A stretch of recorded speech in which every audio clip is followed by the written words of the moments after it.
the risk that the Browns had to take with I love you, Cleveland. And I love you, Ohio. And a very pleasant welcome to this week's version of Bonus Time with Drennan here on the Big Play Sports Network. Hi, I'm Bruce Drennan along with Ryan Smith. Great to have you aboard. And boy, do we have a lot on the platter this week as well, as we usually do on our show. Ryan, how are you, my friend? I'm doing pretty well, Bruce. I got to celebrate my first NFL victory Monday in quite a few weeks, so that was very pleasant. I hope, fingers crossed, there's more to come. We're going to cover that here in the first segment. I've got my Cavs shirt on, playing golf a little later, but I figure the way they're playing, why not celebrate the start to their season? We'll cover that in the second segment, but I do want to start off today's show acknowledging and paying tribute to Jim Donovan, who, as you know, passed away a few days ago, a colleague of mine, and I'm proud to say a friend. Jim was a fabulous broadcasting talent. His loss is to be mourned. He fought leukemia for, a couple of decades, if not longer, and Jimmy and I had a lot in common. I came to Cleveland in Ohio here in 1978 from Chicago. He came just a few years later from Boston. I'm Irish. He was Irish. And we both came here as Notre Dame fans. We both became Ohio State fans.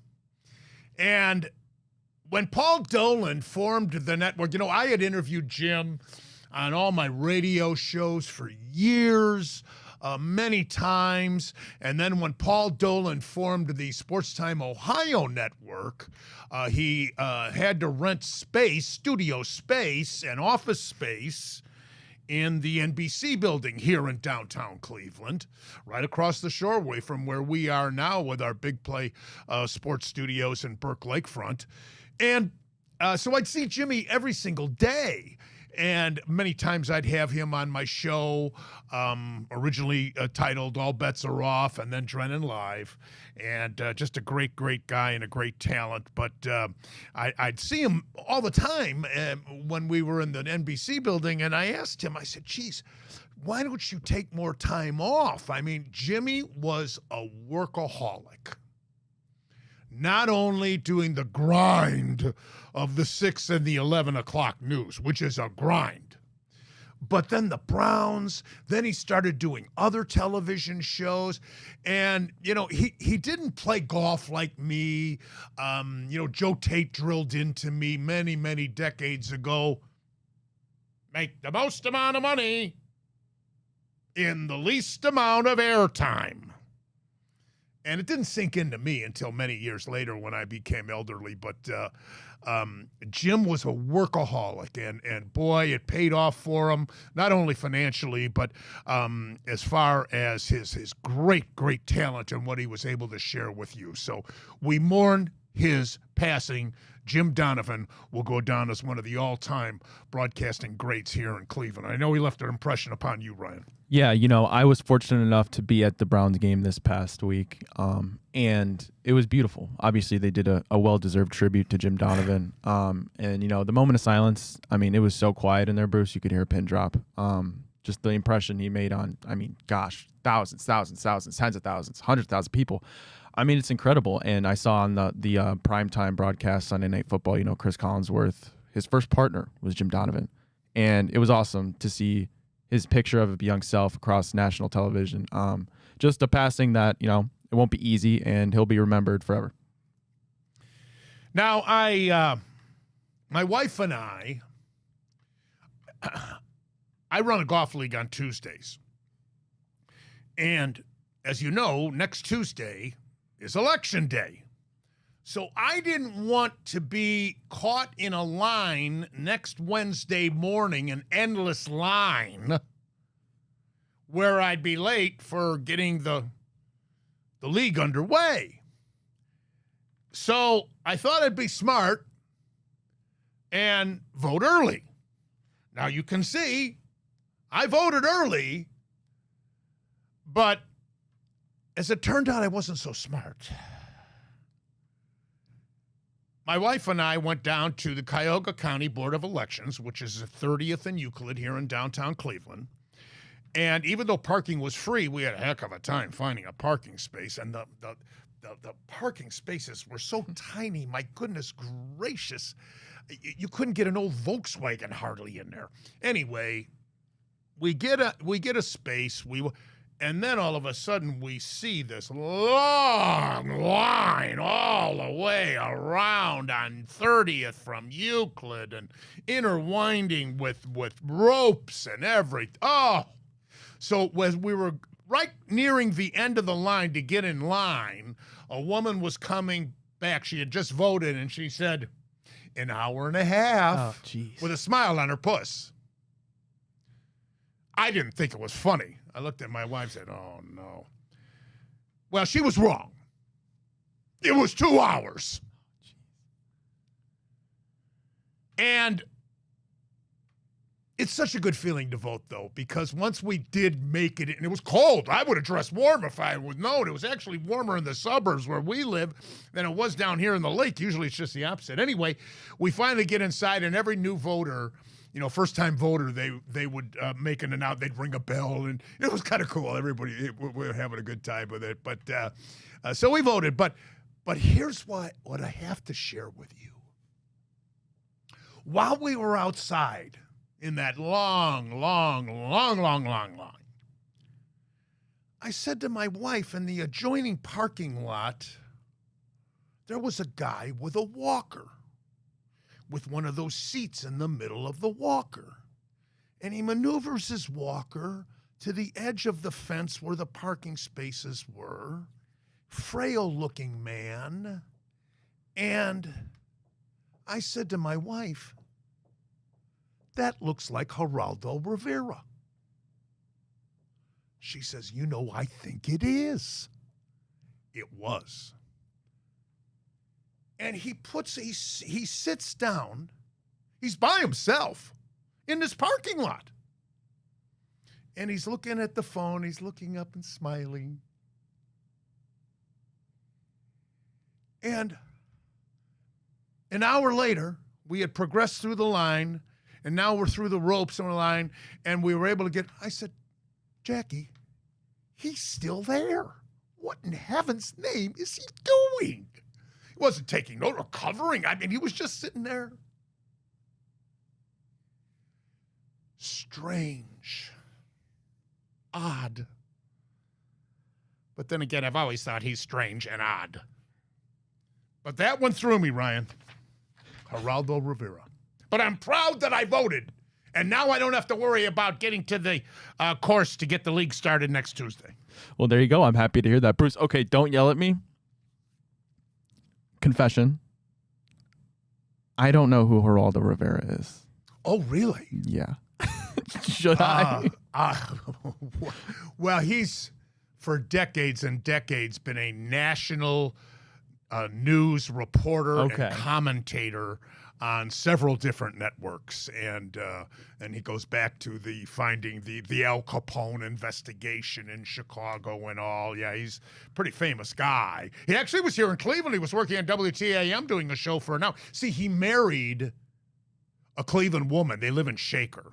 Okay. Much younger than him. I think he's got a daughter by her. But anyway, yeah, Geraldo Rivera, believe it or not. All right, let me get to the Browns. 29-24. Yay! How about that? Now, to me, there's two big reasons that the Browns ended their 6-game losing streak this past Sunday against Baltimore. The first is Jameis Winston. He made his first start in more than 2 years, and all he did was go 27 of 41 for 334 yards and 3 touchdowns, including the game-winning 38-yarder to Cedric Tillman with 59 seconds to go. Winston did what Deshaun Watson could not do. scoring 20 points or more this season, 29 in this case. Now, and also eclipsing 300 yards passing, something Watson didn't do in 19 starts. Think of that. 19. Now, he played with confidence, Winston did, and he addressed the team in a pregame speech and told his teammates to believe. And I think they did, because his teammates played with more energy than we have seen by far all season long. Now, with head coach Kevin Stefanski relinquishing the play-calling duties to Ken Dorsey, whether that contributed to the offense's obvious improvement or not, the fact that the team rallied around Winston like they did last year around Joe Flacco was certainly refreshing. When Watson went down last year, Flacco came in and instilled the same kind of energy and enthusiasm. Now, I'm not saying that Winston can miraculously lead the Browns to the playoffs like Flacco did a year ago, because it's quite a hole that Watson has dug for us and put us in. But at least it gives you fans hope. At least it gives you hope and a pro product that you can cheer for. Winston's quarterback rating in the game was a phenomenal 115.3. God bless. Now, the other reason that the Browns won this game was the defense stepped up. And that's with a couple of key pieces missing. JOK, couple of pieces missing. No NFL team can stop Lamar Jackson. But the Cleveland defense pressured him relentlessly all game long. And as a result, he was forced to scramble and try to move the chains that way. The problem for Jackson was that the Browns' defense, amazingly, was able to curtail him and hold him to merely 46 yards rushing. And to be able, think of this, to be able to pressure him like they did and still prevent him from running wild like he does all the time is why I say amazing. All the while, the Browns defense held Derrick Henry to only 73 yards rushing. That is well below what he's been amassing in recent Baltimore victories. Now, let's tell it like it is. The Browns were real lucky, and I mean real lucky, that Hamilton dropped that interception. Very lucky in that regard. That would have sealed the victory for Baltimore. There's no question about it. And there were drop passes as well. But this was an uplifting performance for our team that hopefully we can build upon. Next game, the LA Chargers here at home. Harbaugh, Herbert, the Browns are getting 2 points. Ryan. Yeah, well, Bruce, history tends to repeat itself, and now we're seeing again where a backup quarterback comes in and looks leagues and leagues and leagues way better than the starting quarterback does. And obviously, in this case, it's Jameis Winston. You mentioned it, 334 passing yards. That's the most of any quarterback in Week 8. I don't think we're going to call that a coincidence. And you saw the offense be just so much better. You saw guys finally step up, like Cedric Tillman finally having a career game for him, hoping he can ascend and bounce off of that. Elijah Moore was missing since he got to Cleveland. 80 yards, Bruce. Jerry Jeudy looked great. David Njoku again found the end zone, looking like the David Njoku of old with Joe Flacco, right? It's funny how that works. And you mentioned, the defense was outstanding. It looked like the defense of last year, I should say. It's funny how every aspect of the team, the defense, the special teams, of course the offense, looks so much better when you have a competent quarterback that can deliver balls on time and be where he needs to be. Even the offensive line was tremendous. I understand you got Wyatt Teller back and DeJuan Jones was good at left tackle. I think there's a reason that the offensive line was so good. Why? Because they were blocking for not Deshaun Watson, Jameis Winston, who wasn't bailing out of clean pockets. It's much easier to understand where Jameis Winston is when he's staying in the clean pocket. Everything comes hand in hand. Let me interrupt you. And for the so-called tremendous legs that we thought that Watson possessed and was going to be able to move the chains sort of like what Jackson does, because that's what Watson did in Houston, that's been non-existent. Please continue. Yeah, it's incredible what Jameis Winston do. And I'll end it with this, Bruce. I'm so happy to see it. Like you said, it gives hope to fans, and it's so great to see, a watchable offense. And if it wasn't the Achilles injury to Deshaun Watson that marked the end of what I believe he'll ever start again for the Cleveland Browns, well, Sunday's performance, what Jameis Winston was able to do, that certainly sealed the deal. Yeah, and he's not the future. Jameis Winston is not the future of the Browns, but again, it brings me back. If you caught last week's show here, Bonus Time with Drennan, you know that I said it's time to clean house because of this injury to Watson and the underachieving of Watson, and I think it still is. I really do. The question is that quarterback in next spring's draft? We'll get to that when we get to the college segment in segment 2 here today on our show. But indeed, this was so refreshing, and I'm so happy for you fans. All right, rest of the NFL, Pittsburgh improves to 6-2 with a 26-18 victory over the Giants, and this win launches Pittsburgh into first place in our division, coupled with the loss that Baltimore suffered to us. Philadelphia improves to 5-2 with a 37-17 victory over Cincinnati. Now 3-5. Burrow and company lose again at home. Meanwhile, Jalen Hurts and his Eagles are back in the hunt in the NFC East. A much-needed win for a Super Bowl contender like they are. Cincinnati could be in trouble. Their schedule includes games at Baltimore, L.A. versus the Chargers, at Dallas, at Cleveland, at Pittsburgh, and home to Pittsburgh. This week they're home against Las Vegas. They're a 7-point favorite. Pittsburgh's in a bye week coming up. Baltimore will play Denver at home. They're a 9.5-point favorite. Houston, I kind of feel sorry for Denver. I think Baltimore's really going to take it out on them. Houston 6-2. They're in first place in the AFC South. They're for real. We said so in our predictions. I predicted they'd win that division with Stroud and company. And following their win against Indianapolis, they're next at New York against the Jets.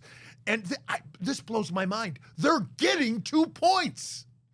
I can't comprehend how they're getting points as good as they are and as underachieving as Rodgers and the Jets have been. But I don't question the odds makers. They're usually right. It's an uncanny, actually. Buffalo 6-2. They're -6 against Miami and Tua. The Bills first in the AFC East now. Kansas City remains undefeated at 7-0. They are -9 against Tampa Bay and Mayfield. And the Bucks, significant loss at home to Atlanta. Cousins and Atlanta, the team that I predicted would win that division, now showing their stuff. Detroit is now 6-1, and they have won 5 in a row. They're -3.5 at Green Bay in Lambeau. The Packers 6-2. They battle for first in the NFC North. That has evolved as the best division and toughest division in the NFL. And speaking of that division, Minnesota, after starting off 5-0 behind Darnold, they've lost 2 in a row now, following their bye week too, incidentally. They're -5 against Indianapolis. Before we go to break, any comment on the rest of the NFL? Yeah, I'll just say this, and I said it last week on the show, how good the NFC North is. Listen, Chicago should have beat Washington. We all know how that ended with that fluke Hail Mary, whatever. But I mean, Detroit right now has to be the best team in the NFL. I understand the Chiefs have the best record, but that's besides the point. The Green Bay Packers are for real. Go on. Exactly. Minnesota, I understand the 2 losses, but they're still for real. And I talked about this with Matt Fontana. I was so enthralled in the AFC in the last couple of years because although the Chiefs were the king of the NFL, especially the AFC, you had your couple teams that could compete with them, the Bills, the Ravens, but it really wasn't close. And you go to the NFC side, right? You had San Fran, you had Philadelphia, you had the Cowboys a couple years. I know they couldn't get to the promised land, but they were always a contender there. Now we're seeing, so much parity. It's so fun to see Detroit, Green Bay, Minnesota, even the Chicago Bears, Jane Daniels and the Commanders, the AFC side, the Chiefs, the Bills, the Ravens, the Texans. It's so awesome, and I wish the Browns were part of that dance. Maybe they will be if Jameis Winston can pull some magic, but it's been great football this year so far, Bruce. Yeah, Dennis Daniels bettered Caleb Williams in that matchup between Washington and Chicago the other day, too. All right, let's take a break. When we come back, college ball, the Cavaliers, and a little thing called the World Series next on Bonus Time with Drennan here on the Big Play Sports Network.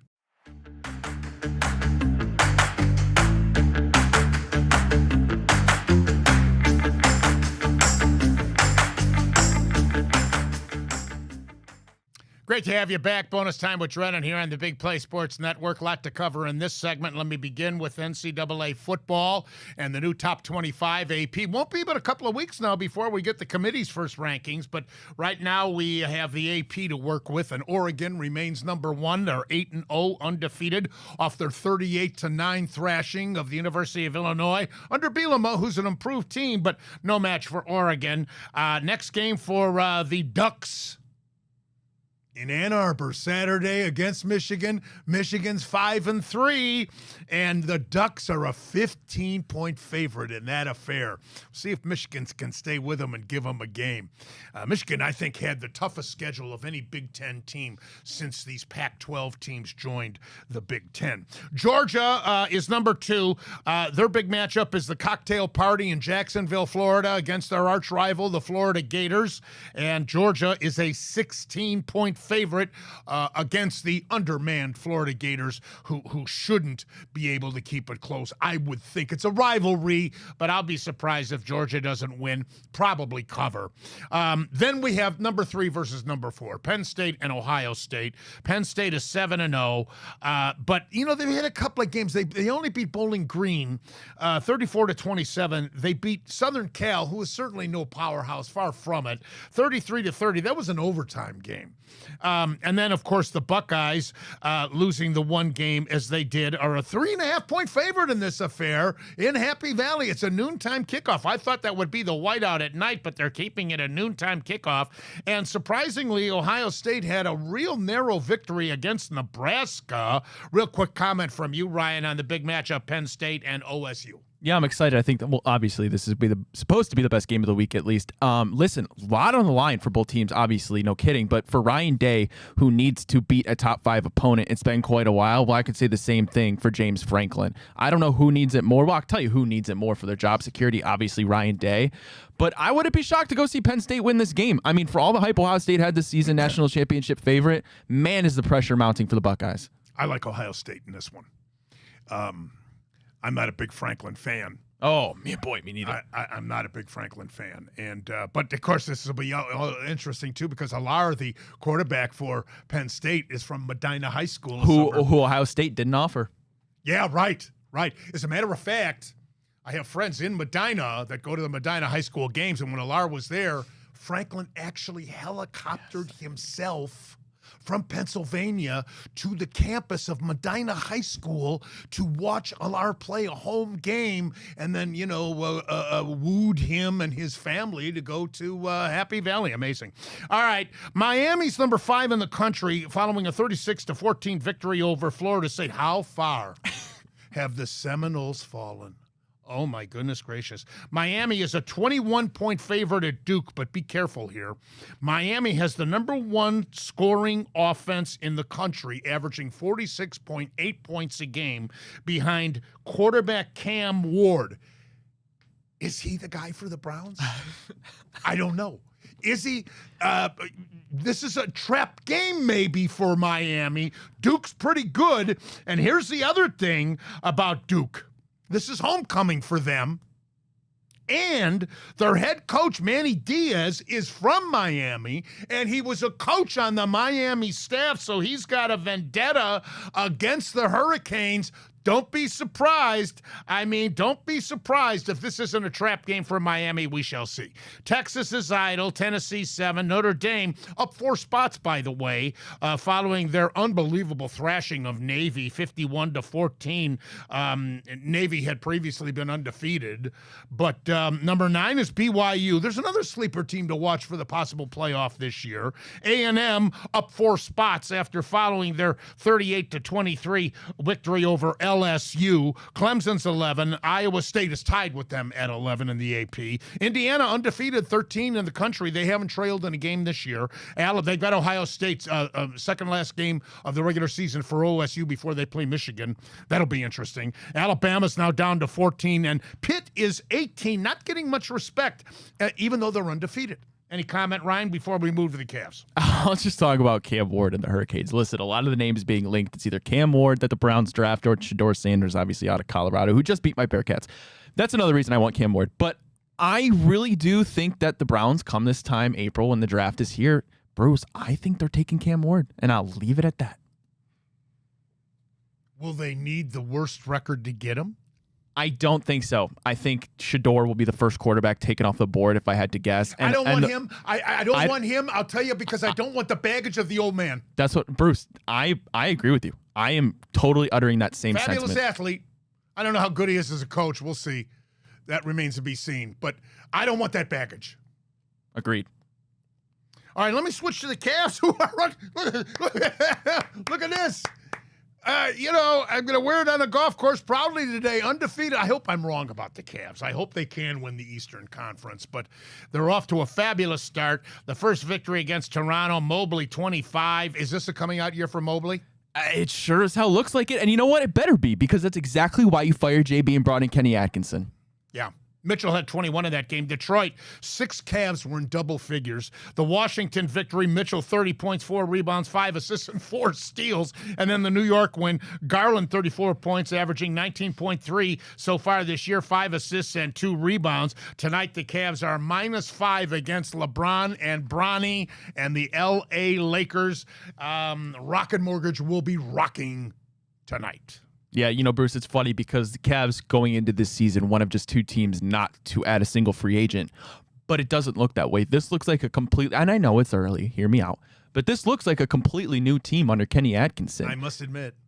He's getting more players involved, the plays they're running, the screens that they're running. I mean, it's tremendous. Donovan Mitchell remains to be Donovan Mitchell, and that's what you wanted to see from Evan Mobley, is this ascension. The first 2 games, he looked outstanding, Bruce. He looked like that Evan Mobley that we all hoped he would ascend to. And Darius Garland dropping 34 in the Garden, leading the Cavs in scoring, the game in scoring. That is what the Cavs have to do. They have to have that out of Darius Garland to reach their full ceiling. Jarrett Allen's doing what Jarrett Allen does. He's a 15-15 machine at this point. And boy, do the Cavs look like they're clicking on all cylinders so far. Underlying belief was that Mitchell was responsible for Bickerstaff's dismissal, but boy, so far so good. Keep it up. Go Cavs. Yes, sir. All right. Let me get to the World Series, where the Yankees avoided a sweep last night with the 11-4 victory over the Dodgers. And the front of their home fans, too, would have been absolutely devastating for the New Yorkers. I was cheering for the Dodgers. I can't believe that, but I was. Come from behind rout of the West Coast National League champs in last night's game. And this despite another home run from MVP frontrunner Freddie Freeman, who hit his 4th World Series round tripper, a 2-run shot of Yale in the top of the first inning. Yankee shortstop Anthony Volpe, he had a grand slam, makes him the first player in World Series history to log 4 RBIs and 2 stolen bases. By the way, his grand slam was the 6th in this postseason. Interesting. Wow. And that's a major league record. This is the first World Series since 1987 with multiple grand slams. In 1987, Kent Herbeck and Dan Gladden did it for the Minnesota Twins in their 7-game World Series championship victory against the St. Louis Cardinals. And get this, this is the first since way back in 1964 with a grand slam on each side. Ken Boyer for the St. Louis Cardinals in 1964, he was their third baseman, and Joe Pepitone, of the New York Yankees, first baseman. St. Louis won that World Series in 7 games. And by the way, Freddie Freeman's first inning home run makes him the first player in history to homer in 6 consecutive World Series games. That dates back to when he was still with the Atlanta Braves in the 2021 World Series. Only Houston's George Springer had homered in 4 straight games 4 through 7 in the 2017 World Series. But Freeman is the first to do it in the first 4 games of the Fall Classic. He's hitting .313 with 4 games of this World Series, 10 RBIs, and has set a Dodgers franchise record, passing Duke Snider in 1954 and Gil Hodges in 1956, who each had 8 RBIs. And remember, Freeman has done this, entering the series with a bad ankle, and there was doubt whether he would be able to even start in Game 1. Now, the Yankees are the first team to face a Game 5 when down 3-0 since the Cincinnati Reds versus the Baltimore Orioles in 1970, and there's been 9 sweeps since. Of the 41 teams to fall behind 3-0 in a best-of-7 series, the Yankees are only the 10th to avoid a sweep. Of the previous 9 to do so, 4 managed to force a Game 6 and 2 forced a Game 7, although none of those occurred in the World Series. And remember, no team has ever come back from a 3-0 deficit in games in the World Series history to win. The first and only time that happened was when Terry Francona was the manager of the Boston Red Sox, and they came back from that 3-0 deficit in the American League Championship Series against the New York Yankees, and they won it. Game 5 is tonight, Garrett Cole versus Jack Flaherty.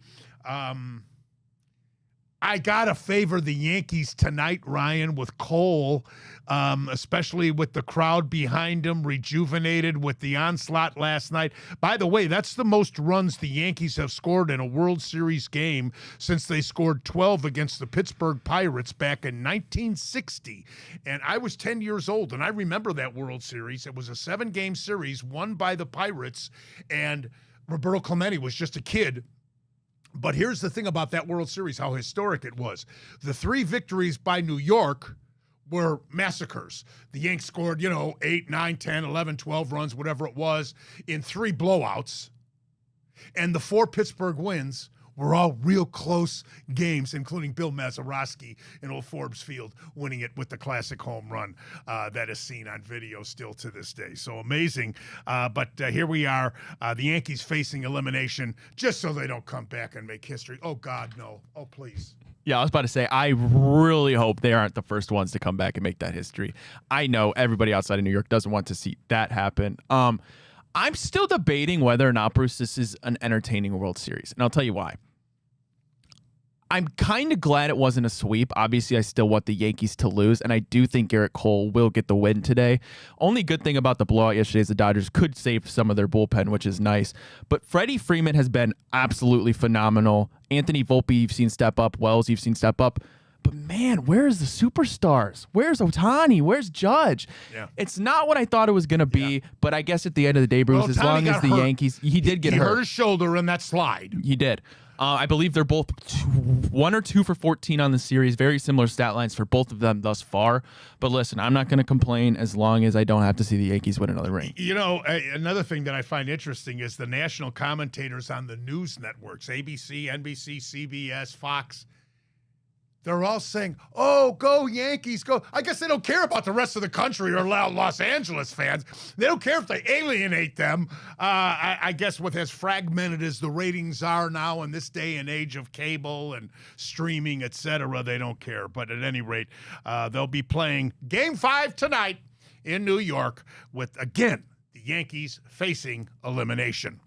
And before we're eliminated with this week's version of Bonus Time with Drennan, let's take a break so we can come back and enter the Ask Bruce segment. That's next.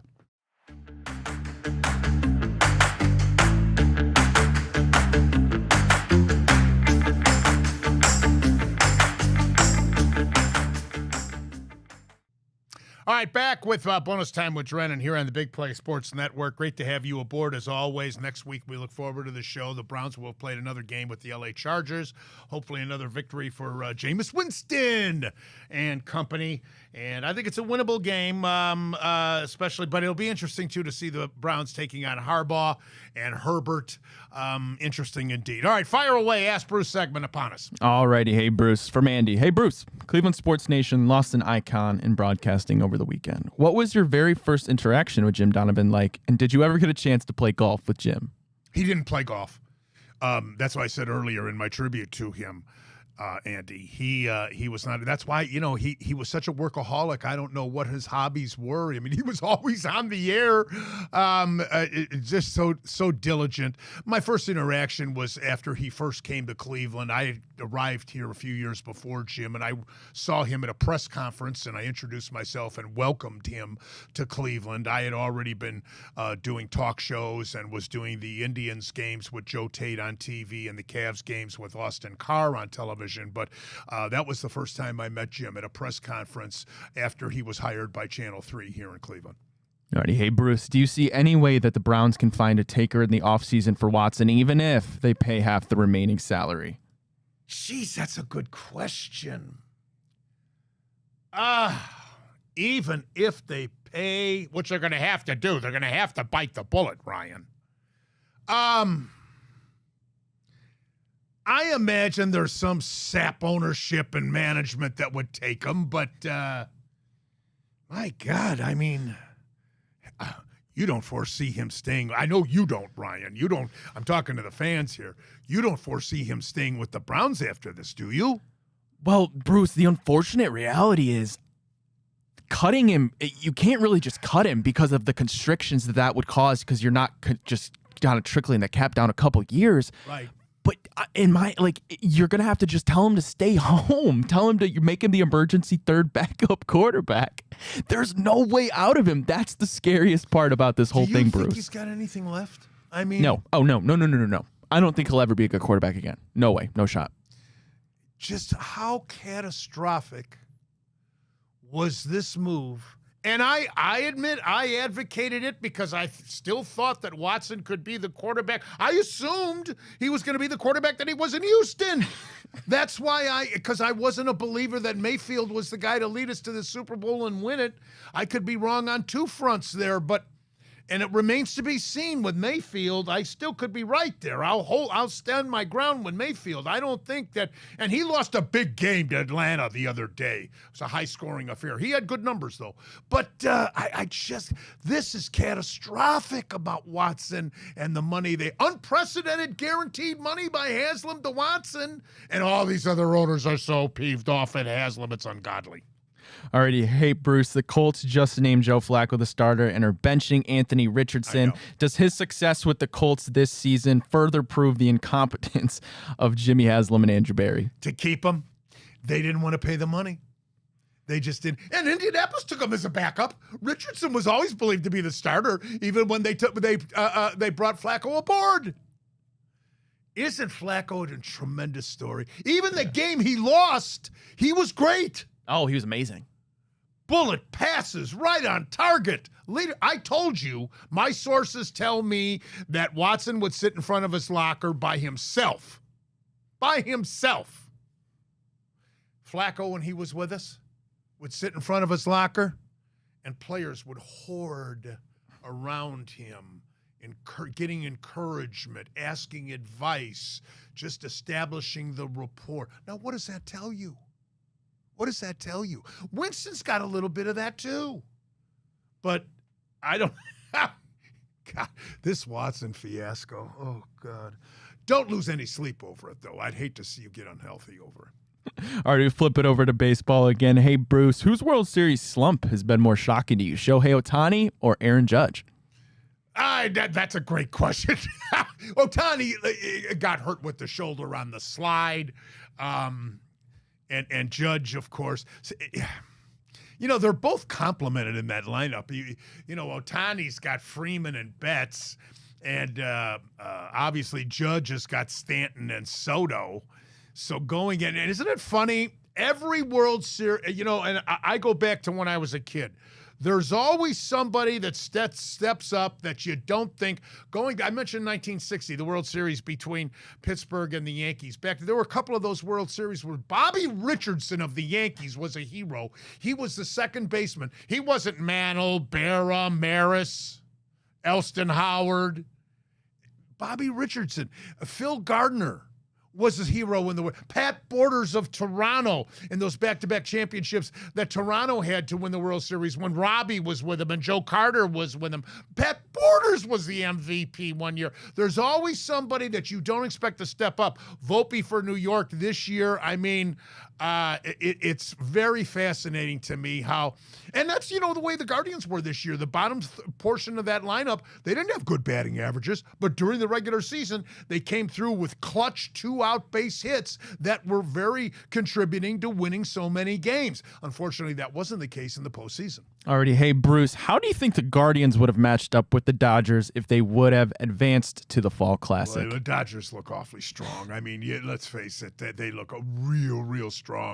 And they don't have the starting pitching either.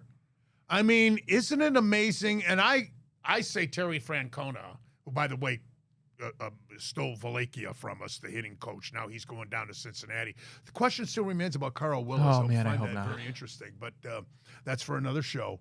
But I just find it fascinating that Francona actually revolutionized postseason play by going to these bullpens so early and making all these games bullpen games after the starter goes an inning, 2, maybe 3 max, it seems. See how far Cole goes tonight. I think they're going to want to ride Cole's coattails as far as they can tonight in New York. Alrighty, last one for you. Hey, Bruce, if Ohio State loses to Penn State this weekend, is that the beginning of the end for Ryan Day? Not necessarily. If they do win out against Indiana, Michigan, go into the playoffs and get to the finals or even the semis and play very well, because of the format, because of this new system with 12 teams. It remains to be seen.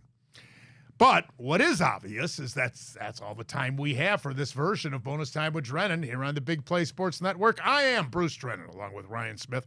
Hope you enjoyed this week's show. Join us next week. We look forward to being with you. And until then, as always, and most importantly, you remember, I love you, Ohio. And I love you, Cleveland.